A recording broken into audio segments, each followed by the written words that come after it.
Assalamualaikum warahmatullahi wabarakatuh. Alhamdulillahirabbil alamin. Bagaimana kabar Anda? Mudah-mudahan semuanya baik-baik saja dan tidak kekurangan sesuatu apapun. Di kesempatan kali ini kami menampilkan video ceramah terbaru dari Habib Rizik Syihab yang berlangsung di Madura. Nanti kami akan memberikan beberapa catatan dan ulasan. Sepertinya apa yang disampaikan oleh Habib Rizik Syihab di sini ada keterkaitannya dengan peristiwa yang terjadi di Karawang, yaitu penyerangan Kiai NU dan Banser yang sekarang sedang akan ditangani oleh pihak kepolisian. Bagaimana ceramahnya? Mari kita sama-sama menyaksikannya. Setelah puja dan puji kita panjatkan bagi Allah Jalla Jalaluhu. Setelah salawat dan salam kita sampaikan untuk junjungan Nabi kita yang tercinta Sayyiduna Muhammad beserta keluarga dan para sahabatnya yang tercinta. Maka pada kesempatan ini tidak lupa saya sampaikan apresiasi penghargaan yang tinggi, ucapan terima kasih saudara kepada segenap panitia penyelenggara daripada acara ini saudara. Lebih khusus bagaimana kita ketahui bahwa ini merupakan acara tasyakuran untuk menyambut hari ulang tahun kemerdekaan Republik Indonesia yang ke-79 sekaligus milad Aumah yang ke-9, yaitu milad Aliansi Ulama Madura. Takbir, takbir. Dan kita tahu sepak terjang Aumah selama 9 tahun ini luar biasa, di mana-mana menebar persatuan dan persaudaraan, di mana-mana mengembangkan al-wahdatul islamiyah. Bahkan Aumah bukan hanya peduli urusan agama, bukan hanya peduli urusan ibadah saudara, tapi bidang muamalat sekalipun, baik itu berkaitan dengan ekonomi Islam, politik Islam saudara, semuanya Aumah selalu peduli. Makanya jangan kaget kalau Aumah sering undang-undang ke Jakarta untuk menyampaikan aspirasi umat Islam, baik ke DPR RI maupun kepada tokoh-tokoh nasional. Dan ini merupakan bukti bahwa Aliansi Ulama Madura selalu berkiprah dalam perjuangan Islam di Indonesia. Takbir, takbir. Itu saya mau tanya ini orang Madura semuanya saya mau tanya, saudara senang tidak punya Aumah? Bahagia tidak punya Aumah? Gembira tidak punya Aumah? Bersyukur tidak punya Aumah? Alhamdulillah, luar biasa. Maka itu saya sampaikan salam kehormatan kita semua dan rasa cinta kita semua saudara kepada para tokoh-tokoh Aumah saudara. Hadir bersama kita di tempat ini begitu banyak tokoh Aumah, antara lain al-muhtaramun wal mukarramun saudara, yaitu ashabul fadilah al-masyaikh Kiai Haji Ali Tarwar, Kiai Haji Sudori Urkuhab, Kiai Haji Gurkis dari Sumeneb saudara, kemudian Kiai Haji Ja'far Sadiq, Kiai Haji Fahri, Kiai Haji Nurul Kajalla, Kiai Haji Ali Salim selaku ketua DPW MPD Makassar. Takbir, takbir. Di sini juga masih ada para habaib, ada Habib Ali Zainal Abidin dari Sumeneb datang. Nah, jadi jelas kehadiran Habib Rizik Syihab dan rombongan di Madura kali ini adalah dalam rangka HUT daripada berdirinya Aumah, Aliansi Ulama Madura, yaitu sebuah organisasi keagamaan yang dari sepak terjang organisasi ini lebih banyak memang berafiliasi dengan FPI sebelumnya, karena itu terlihat di dukungan politik kepada capres di pemilu tahun 2019 dan juga di tahun 2024 itu sejalan dengan dukungan yang diberikan oleh Habib Rizik Syihab. Ini merupakan acara tasyakuran untuk menyambut hari ulang tahun kemerdekaan Republik Indonesia yang ke-79 sekaligus milad Aumah yang ke-9, yaitu milad Aliansi Ulama Madura.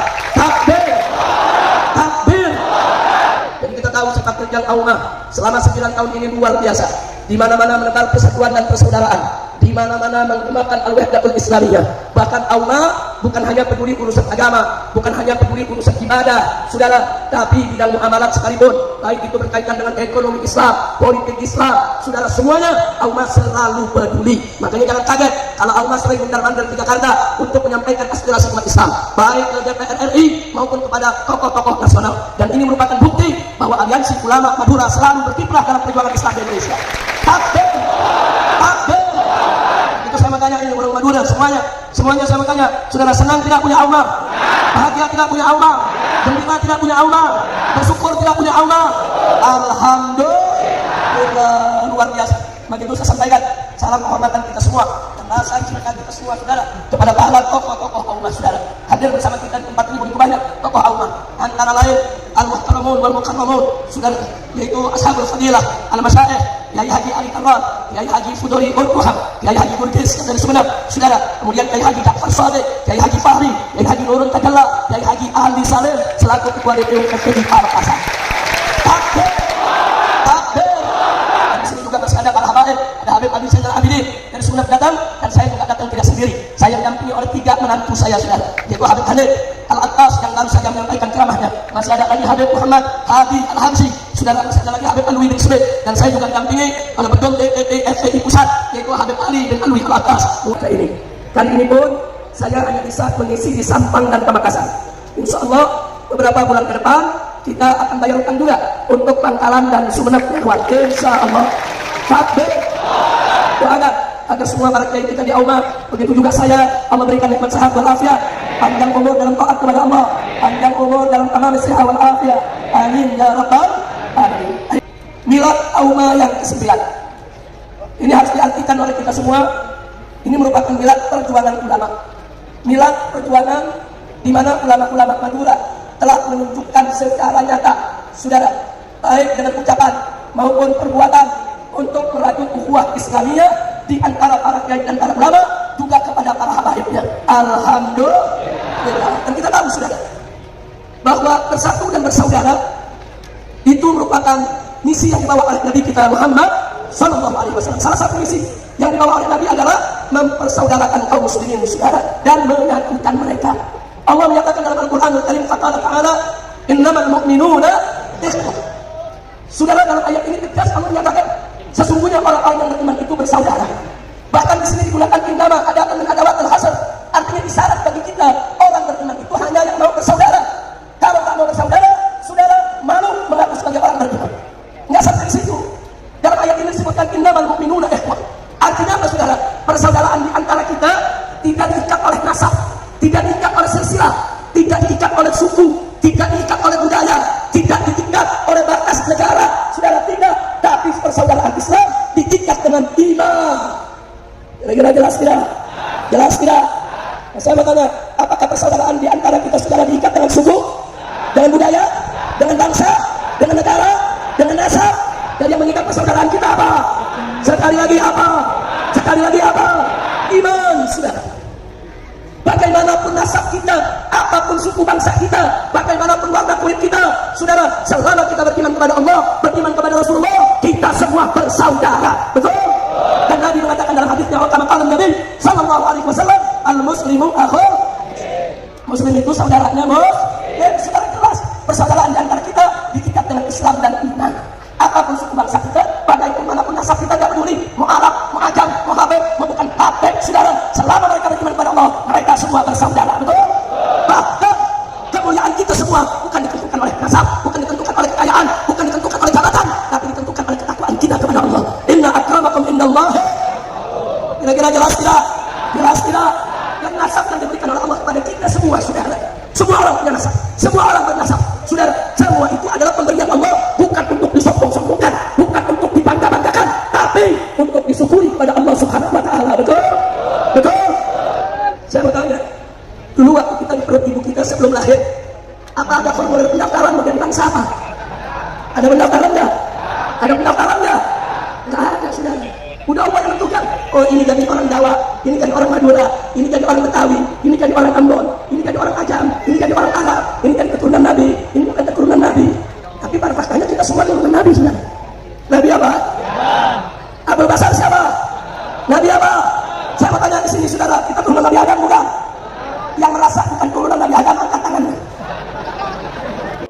Di lanjutan ceramahnya, HRS menyinggung tentang persatuan dan kesatuan bangsa, serta persatuan dan persaudaraan sesama umat Islam, orang-orang yang beriman, sebagaimana yang diperintahkan oleh agama melalui Al-Quran dan hadis Nabi Shallallahu Alaihi Wasallam. Kita lihat ada persamaan antara apa yang disampaikan oleh Bang Haji Roma Irama sebelumnya, yaitu mengenai ukuran kemuliaan itu adalah ketakwaan, dan setiap orang Islam itu dilarang untuk berpecah belah.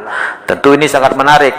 berselang beberapa hari setelah terjadi penyerangan kepada kiai-kiai NU seperti yang diberitakan terjadi di Karawang, itu yang konon diduga dilakukan oleh sekelompok orang atau gerombolan yang bahkan dicap oleh beberapa kiai-kiai NU yang menyatakan pendapatnya seperti Gus Puat Pleret dan lain-lain, itu dilakukan oleh FPI Ribon atau bisa juga PKI Ribon.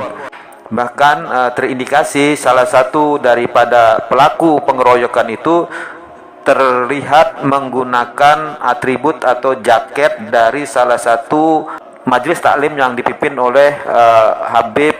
Itu dugaan yang beredar saat ini.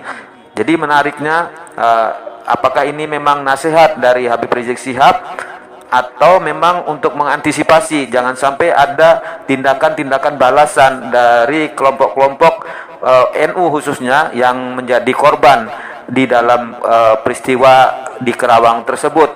Ataukah ini memang tidak ada kaitannya sama sekali dengan peristiwa yang terjadi tersebut, hanya semacam misi dakwah atau himbauan saja, karena memang sejatinya setiap muslim itu harus dipersatukan dan bersaudara dilandaskan pada keimanan. Dan juga di sini disinggung tentang nasab, bahkan bahwasanya nasab bukanlah jadi ukuran satu kemuliaan, tetapi kemuliaan memang ditentukan oleh ketakwaan. Yang kita serang itu koruptor, yang kita protes itu koruptor, yang kita permalukan itu koruptor. Ini enggak ada kelompok saudara yang dijelek-jelekin habaib, yang dijelek-jelekin kiai, yang dijelek-jelekin ustaz. Kacau tidak? Kacau tidak? Sampai dibilang apa? Itu Habib-Habib Ta'alwi, itu nasabnya palsu semua, semuanya turunan Yahudi. Tolong. Kacau tidak? Kacau tidak? Kacau tidak? Sekarang saya mau tanya lagi, ini kondisi begini biarkan atau perbaiki? Biarkan atau lawan? Nah, disinilah kepiawaian seorang HRS di dalam berorasi. Rancak setiap kali berorasi ada pesan-pesan khusus yang diselipkan di antara rangkaian ceramah atau pidato-pidatonya. Seperti yang kita lihat tadi, HRS menyinggung tentang korupsi, lalu menyinggung tentang nasab, khususnya tentang polemik nasab kaum Ba'alwi. Inilah sebenarnya menjadi misi terselip di setiap rangkaian kegiatan acara safari dakwah maupun ceramah-ceramah agama HRS belakangan ini. Bentuk kepiawaian lainnya dari HRS di dalam menyelipkan pesan-pesan khusus, pesan-pesan tertentu di setiap ceramahnya adalah dalam konteks umpama untuk membela ulama dan habaib. Pasti yang didahulukan tuh bela kiai, bela ulama, bela ustadz, baru bela habib. Jadi tidak langsung mengatakan bela habaib, bela ulama, bela kiai, bela ustadz. Inilah sebenarnya yang menjadi pesan penting, pesan terselip yang tetap disampaikan di tengah-tengah pendukungnya. Semacam memang ada ketakutan jika kepercayaan umat Islam Indonesia percaya dengan tesis Kiai Imaduddin Usman Al-Bantani bahwasanya nasab Ba'alwi memang tidak tersambung kepada Rasulullah SAW sebagai zuriat Nabi atau cucu Nabi yang mulia. Termasuk saudara, tadi saya lihat di depan saudara, di belakang Anda ada baliho. Usut tuntas pembantaian KM 50. Setuju? Setuju? Ini nggak bisa kita lakukan kalau kita tidak bersatu, kalau kita tidak bersama, kalau kita tidak bersaudara. Saudara, tahu nggak kenapa sekarang ini habaib diserang, kiai dihina? Karena ada yang ketakutan KM 50 diusut kembali, saudara. Mereka ketakutan, sebentar lagi mereka tidak punya kekuasaan, saudara. Kita tidak peduli mau jenderal, mau menteri, bahkan presiden sekalipun, kalau terlibat dalam KM 50 akan kita kejar sama-sama, saudara. Siap kejar mereka, siap hajar mereka, siap lawan pembantai KM 50. Ini pembantai ini bencong. Boleh Pak Banci, bentuk susah banget, bentuk sudah. Kenapa tuh pembantai KM 50 kita sebut bentuk? Ini bahasa indah. Kenapa saudara? Sebab saudara mereka menghadang, mereka menyergap. Saudara, saya dan keluarga saat sedang perjalanan untuk pengajian keluarga, Habib Hanif ikut di mobil tersendiri, saya di mobil di belakang Habib Hanif saudara. Putri-putri saya ikut, cucu saya saudara waktu itu ada 9 masih bayi, semuanya ikut. Saya punya istri almarhumah Zarifah Fatman binti Fadil bin Yahya ikut saudara. Ini di mobil keluarga banyak perempuannya, mereka hadap, mereka sergap, mereka merencanakan untuk pembunuhan terhadap saya, bahkan keluarga. Mereka sudah berinformasi kami jalan saudara di jembatan layang, yaitu jalan tol MBZ saudara. Itu kalau kita disergap, dihantam mobil kita dengan mobil yang sedikit lebih kuat, lebih besar, maka kita akan terbalik dan jatuh yaitu ke bawah jembatan saudara. Ya, mereka ingin membunuh, tapi laskar-laskar kita cekatan saudara. Ini laskar-laskar yang suka ngaji, ini laskar-laskar yang nyantri, ini laskar-laskar saudara, anak-anak soleh. Tapi mereka melihat saya sekeluarga dalam bahaya saudara. Mereka langsung cekatan, mereka usir satu persatu dengan mobil mereka, mobil-mobil yang ingin mencelakakan kami saudara. Sampai akhirnya komandan laskar mengatakan, Habib, jangan keluarga, segera berangkat lebih cepat, biar mereka yang menyerang kami hadang di sini. Takbir. Mereka hadang saudara di dalam tol, mereka hadang. Tapi akhirnya apa yang terjadi? Yang menghadang di berondong, ditembaki, sampai satu laskar yang duduk depan supir saudara kena peluru di matanya. Kemudian sekarang yang satu lagi yang duduk di tengah sebelah kanan pintu, bolong saudara pintunya dan masuk peluru ke perut sampai ke pinggang saudara. Biadab, biadab. Kita tidak bawa senjata, jangankan senjata api, kayu pun kita tidak bawa, karena kita mau ngaji, bukan mau perang. Kenapa saya katakan mereka ini bentuk saudara, bentuk. Kenapa saudara? Sebab dalam dunia mafia saja, tahu mafia? Dalam dunia mafia, ini dunia kejahatan, itu ada aturan, nggak boleh ganggu perempuan, nggak boleh ganggu anak-anak. Masya Allah, mafia, gerombolan penjahat masih punya aturan, jangan ganggu perempuan, jangan ganggu anak-anak. Ini aparat saudara yang punya pangkat, yang punya seragam saudara, tega-teganya mereka kejar, mereka ingin berontak semua perempuan dan anak-anak yang jalan dengan saya. Biadab, biadab saudara. Makanya begitu saya keluar kemarin dan saya lepas dari teras pesawat, yang pertama kali saya tantang adalah mereka. Hei, pembantai-pembantai K50, siapa engkau? Apakah engkau jenderal, menteri, presiden, sekalipun saya tidak peduli. Kalau memang kalian berani, jantan, gentleman, tentukan saja hanya apa, tanggal berapa, jam berapa, di mana, kita siap melawan mereka, betul? Takbir, siap melawan mereka, siap habisi pembantai K50, takbir. Kita tantang, kapan kalian menghadang lagi, kapan kalian membantai lagi, saya siap untuk menghadapinya kapan saja, di mana saja, silakan tetap waktunya saudara. Jadi jangan main-main, ini urusan nyawa orang saudara. 7-6 orang itu santri, anak muda, soleh, bukan preman saudara. Mereka juga punya orang tua, ada ayahnya, ada ibunya, ada kakaknya, ada adiknya, diperlakukan sedemikian rupa. Udah gitu apa? Udah diculik, disiksa, dibunuh, difitnah saudara, kurang ajar. Kenapa mereka saya katakan diculik saudara? Setelah laskar-laskar kami ini ditembaki dan tidak berdaya, mereka dikirim ke KM 50 saudara. Di KM 50 berdasarkan kesaksian para pekerja yang ada di KM 50 saudara, bahwa 6-6-nya saat dibawa ke KM 50 masih hidup. Yang 4 sehat, bahkan diperintahkan untuk tiarap di aspal oleh para pembantai. Yang 2 sedang sekarat saudara, karena 1 bolong dia punya matanya kena peluru, darah bercucuran begitu banyaknya. Yang 1 lagi besar lubang di jurusan paha pembuluh dasar darah besar saudara, sehingga darah sulit dihentikan. Sehingga mereka nggak bisa berdiri, nggak bisa jalan, tapi mereka masih hidup saudara, belum mati. Kemudian selanjutnya para pekerja KM 50 menginformasikan Habib, saat di KM 50 semuanya 6-6-nya masih hidup. Begitu mereka sampai Habib, ada aparat-aparat bersenjata mengumumkan, minggir, warga minggir, ini ada teroris ditangkap. Warga minggir semua, ini teroris. Kurang ajar, dia fitnah sebagai teroris. Warga kemudian minggir. Ada beberapa warga yang sempat merekam sudah. Begitu ketahuan merekam, mereka semua dipegang oleh aparat, dipaksa untuk menghapus rekamannya. Saudara, akhirnya yang 4 dipindahkan ke mobil mereka. Yang 2, saudara, dimasukkan ke mobil yang lainnya. Karena yang 2 dalam keadaan sekarang harus digotong masuk ke mobil saudara. Malam itu dibawa entah kemana, tidak ada yang tahu. Saya dan keluarga kemudian langsung menuju ke kampung turis satu wilayah yang memang kita rencanakan untuk pengajian keluarga saudara. Sekaligus saudara untuk isolasi mandiri dari penyakit COVID ketika itu yang masih merajalela saudara. Singkat cerita, sampai pagi saudara, kami telepon semua posko-posko FPI yang ada di Karawang dan Purwakarta. Kami perintahkan sepanjang malam itu dari mobil laskar satu hilang. Tapi kami dengar dari rekaman bahwa mereka tertembak, mereka luka. Setelah itu putus komunikasi kami saudara. Nah kemudian laskar semua bergerak, datang ke setiap kantor polisi, datang ke setiap rumah sakit dan klinik saudara, datang ke tempat pos-pos peristirahatan yang ada di seluruh sepanjang jalan tol saudara. Tidak ditemukan dan tidak ada informasi. Sampai jam 8 pagi, saya minta pengacara di Jakarta. Kita telepon, datang ke Polda Metro Jaya, buat laporan kalau 6 laskar kami hilang. Ceritakan peristiwanya. Saudara, kalau ada pertanyaan, Habib, kenapa lapor ke Polda? Karena saat kejadian, kami nggak tahu mereka polisi. Mereka tidak pakai seragam, mereka tidak pakai mobil dinas, mereka tidak menunjukkan kartu kalau mereka petugas. Tidak ada. Yang kami tahu, mereka penjahat, mereka bajingan. Saudara, kami nggak pernah tahu kalau mereka itu adalah polisi. Begitu, mereka kami datang ke Polda Metro Jaya jam 8 pagi buat lapor. Semalam ada sebuah mobil yang mengawal daripada Habib Rizik dikejar, disergap, dan sampai sekarang hilang entah kemana. Ditanya oleh Polda Metro, tahu nggak siapa yang menyergap ini? Kami jawab nggak tahu. OTK, orang tidak dikenal. Sudah kita sampaikan apa adanya. Sampai jam 10 pagi terus kita cari, nggak ada kabar.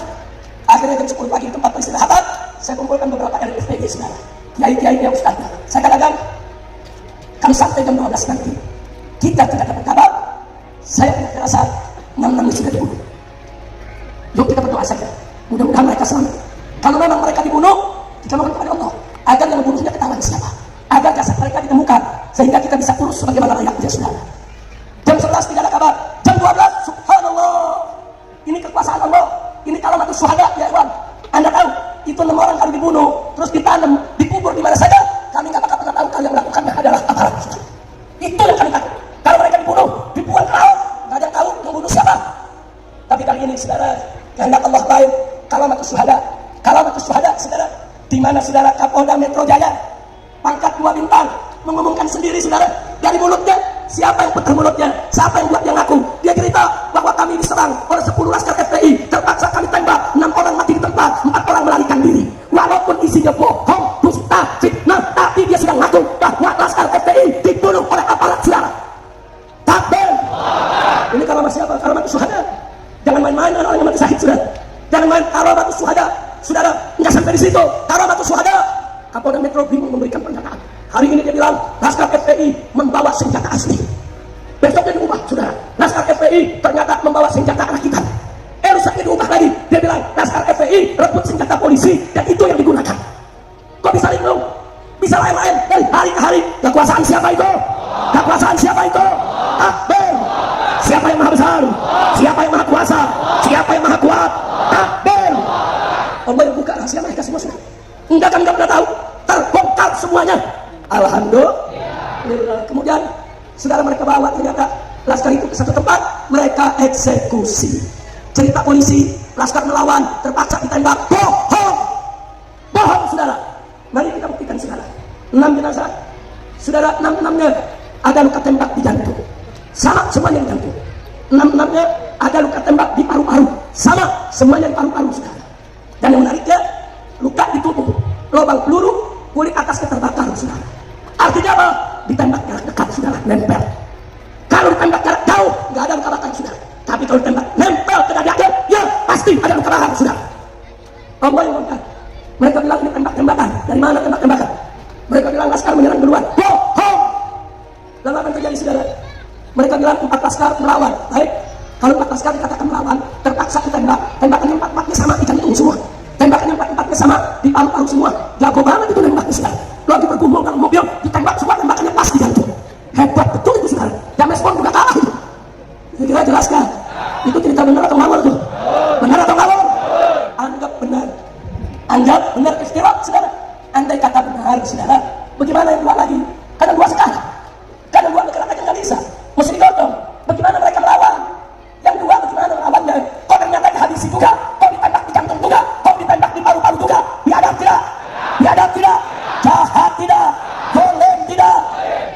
Ini mereka jahat. Tapi sudah begitu, saudara, mereka tahan jenazah di rumah sakit, nggak boleh dibawa pulang. Saudara, saya ketika itu diamankan di pesantren Markas Syariat di Gunung, saudara. Adapun Sekjen FPI dan Ketua Umum FPI ketika itu Kiai Sobri dan Haji Munarman yang mengatur di Markas Petamburan. Mereka larang saya turun, Habib jangan turun ke Jakarta. Ini di Jakarta udah ada ribuan manusia kumpul, kita nggak tahu siapa mereka. Kita nggak bisa bedakan. Kalau ada yang menyusup nanti di situ bisa membahayakan Habib. Jadi saya nggak kasih turun, saudara. Tapi dari atas saya telepon beberapa tokoh nasional, beberapa anggota DPR RI minta bantuannya, ambil jenazah 6 laskar dari rumah sakit Mabes Polri, saudara. Ambil. Polri bilang kita bisa kasih, tapi salah, nggak boleh dibuka. Sampai rumah cukup lihat mukanya, habis itu kuburkan. Nggak boleh dibuka ini jenazah. Anggota DPR janji, baik, kami dari anggota DPR nggak bakal buka. Haji Munarman tanya saya bagaimana perjanjian, nggak apa-apa DPR janji, yang penting jangan saya yang janji. Kira-kira jelas kan? Paham nggak? janji DPR tanda tangan, diambil itu jenazah, bawa pulang ke rumahnya, DPR serahkan ke orang tuanya, DPR nggak ingkar janji, betul? Betul? Begitu jenazah dan tangan orang tua, semua kita kumpulkan di Petamburan. Saya minta saudara lewat telepon buka semua jenazah, lihat apa yang ada di badannya, rekam, foto, videokan, luka sekecil apapun harus kita dokumentasikan saudara. Teman-teman ada ngomong Habib kabur janji, janji bukan kita. Yang janji siapa? Yang janji siapa? DPR udah menepati janji sudah. Selesai, DPR nggak ingkar janji. Serahkan jenazah pulang. Urusan buka, urusan kita, betul? Begitu kita buka, itu yang kita temukan sudah. Semua luka kita rekam, semua luka kita dokumentasikan. Begitu ada dokumentasi, Polri nggak bisa berbohong, nggak bisa bergerak. Tapi tetap masih nggak laku, kurang ajar. Masya Allah, kira-kira jelas tidak? Saya mau tanya, itu perbuatannya zalim tidak? Jahat tidak? Sudah diculik, disiksa, dibunuh, difitnah, sudah. Makanya saya bersumpah demi Allah, sudah. Sampai kapanpun para pembantai KM 50, apapun jabatannya, mau dia jenderal, mau dia menteri, mau dia presiden, jika terbukti mereka terlibat, akan kita kejar dari dunia sampai akhirat, sudah. Takbir. Setuju tidak? Setuju tidak? Yang setuju kepalkan tangannya semua, takbir. Takbir. Takbir. Siap lawan pembantai KM 50, siap kejar pembantai KM 50, siap habisi pembantai KM 50. Takbir. Sallu ala Nabi. Saudara, polisi yang baik banyak, pejabat polisi yang baik banyak, yang soleh banyak. Maka itu kita minta kepada pejabat-pejabat kepolisian yang baik, yang soleh, jangan biarkan di dalam tubuh kepolisian ada orang-orang yang seenaknya membunuh rakyat, dibiarkan, betul? Betul? Orang-orang ini sudah mencoreng citra Polri, orang-orang ini sudah menodai saudara citra Polri, orang-orang ini sudah merusak martabat harkat daripada Polri, betul? Kita sampaikan saudara, dijawab oleh Kapolri. Kapolri datang ke DPR, kita suarakan lewat DPR, DPR nanya, bagaimana Pak Kapolri soal KM 50? Kapolri menjawab, saya berjanji, kalau ada novum baru akan kami buka kembali kasusnya. Dia bilang ada novum baru. Apa itu novum baru? Barang bukti yang belum pernah dibawa ke pengadilan, saudara. KM 50.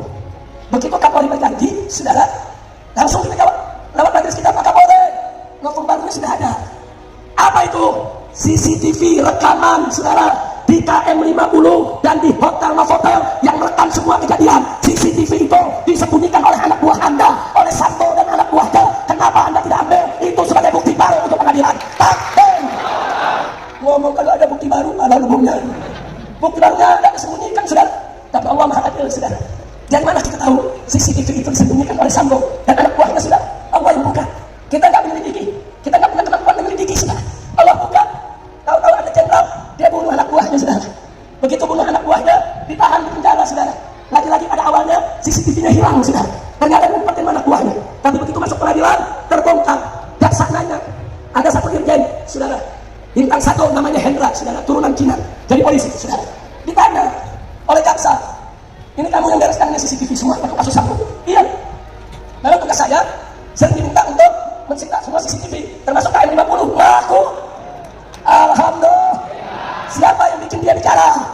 Siapa yang maha kuasa? Siapa yang membuka rahasia? Takbir.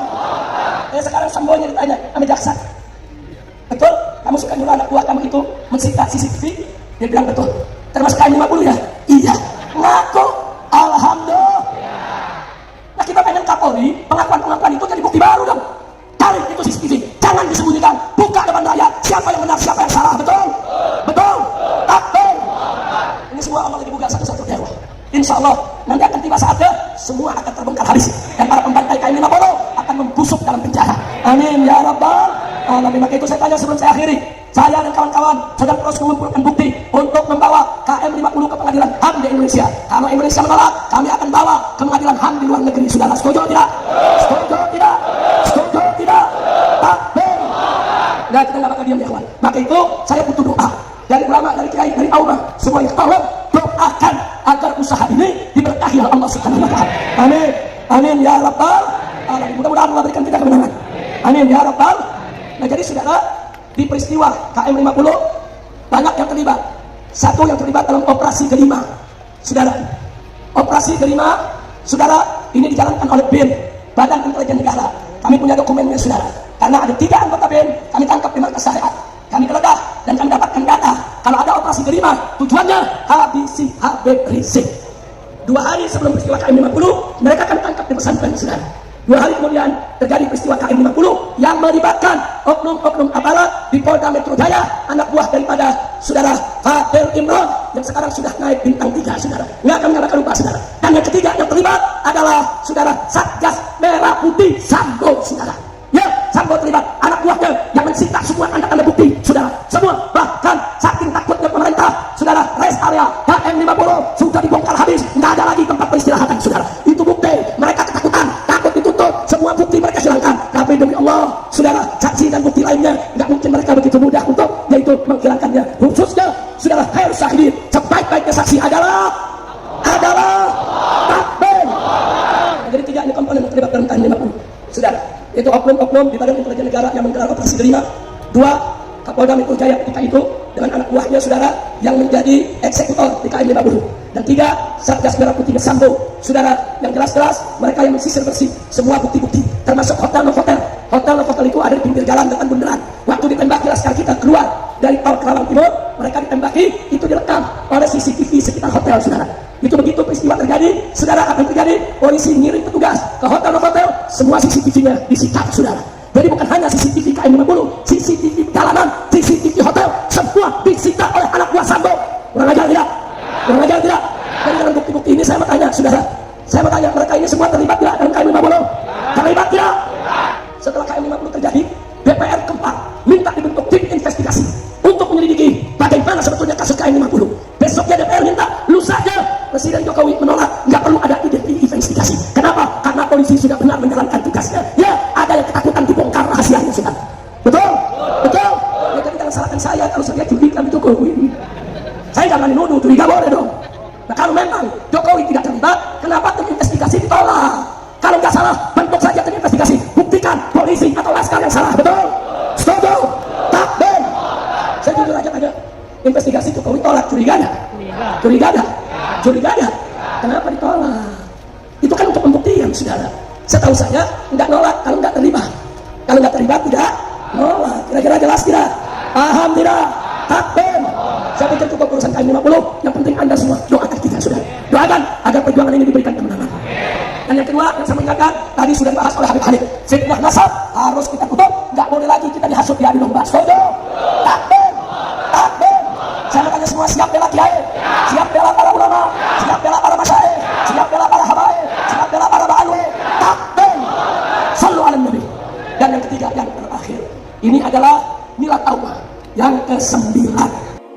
Di segmen terakhir dari ceramah ini, HRS menyampaikan tentang kejadian di KM 50 yang dimana pada peristiwa tersebut beberapa anggota FPI yang mengawal daripada Habib Rizik Syihab dan keluarga menjadi korban setelah ada bentrokan dengan pihak kepolisian. Pertama-tama tentu kita harus ikut bersimpati kepada korban-korban yang tewas, karena bagaimanapun mereka adalah saudara-saudara kita sebangsa dan seiman. Ada hal yang menarik, mengapa di kesempatan ini HRS menyampaikan tentang peristiwa di KM 50. Bukan tidak mungkin memang HRS akan menuntut penuntasan kasus KM 50 ini. Saat ini kita ketahui bahwasanya masa pemerintahan daripada Presiden Joko Widodo akan segera berakhir di bulan Oktober yang akan datang. Kita ketahui bahwasanya di era Pak Jokowi itu setidaknya ada 2 organisasi yang dianggap tidak sesuai dengan Pancasila, yaitu HTI Hizbut Tahrir Indonesia dan juga FPI Front Pembela Islam. Kedua-duanya dibubarkan dengan status hukum yang tetap oleh Presiden Joko Widodo. Jadi ada semacam dalam tanda kutip dendam kepada Presiden Joko Widodo atas pembubaran tersebut. Makanya di berbagai kesempatan atau di berbagai aksi kita lihat ex masa HTI dengan ex masa FPI ini selalu bergabung menjadi satu. Yang jelas HTI memperjuangkan khilafah, begitupun juga dengan organisasi FPI. Ada satu hal yang cukup menarik, peristiwa KM 50 terkait dengan institusi kepolisian Republik Indonesia. kita ketahui beberapa hari yang lalu terjadi penyerangan terhadap Kiai NU yang terjadi di Karawang. Peristiwa di Karawang itu telah resmi dilaporkan, mulai diproses oleh pihak kepolisian. Cuma kita belum melihat bagaimana sikap resmi daripada PBNU. Apakah PBNU akan membackup daripada penuntasan kasus penyerangan di Karawang? Jadi keterkaitan antara peristiwa KM 50 dengan peristiwa di Karawang, yaitu dua-duanya melibatkan kepolisian di dalam hal penyelesaiannya. Yang kita khawatirkan, seandainya nanti dari penyelidikan polisi atau dari proses hukum yang dilakukan oleh polisi itu ternyata ditemukan aktor intelektual dari penyerangan Karawang mengarah kepada petinggi-petinggi atau tokoh-tokoh dari klan Ba'alwi. Lalu kemudian terjadi bargaining atau barter, yang artinya proses hukum, yang artinya proses penyelidikan kasus Karawang dihentikan dengan kompensasi. Pihak dari Habib Rizik Syihab tidak akan melakukan penuntasan atau tidak akan menuntut penuntasan kasus KM 50. Ini cukup menarik untuk kita lihat ke depannya. Apakah seperti itu? Wallahu alam. Demikianlah yang dapat kami sampaikan kali ini. Bila Anda memiliki pemikiran dan pendapat, silakan Anda tulis di kolom komentar. Mohon maaf bila ada salah dalam penyampaian. Silakan Anda sukai, Anda sebarkan postingan ini, dan terima kasih untuk Anda yang telah mensubscribe channel ini sebagai dukungan Anda agar channel ini bisa lebih berkembang. Billahi taufiq wal hidayah. Wassalamualaikum warahmatullahi wabarakatuh.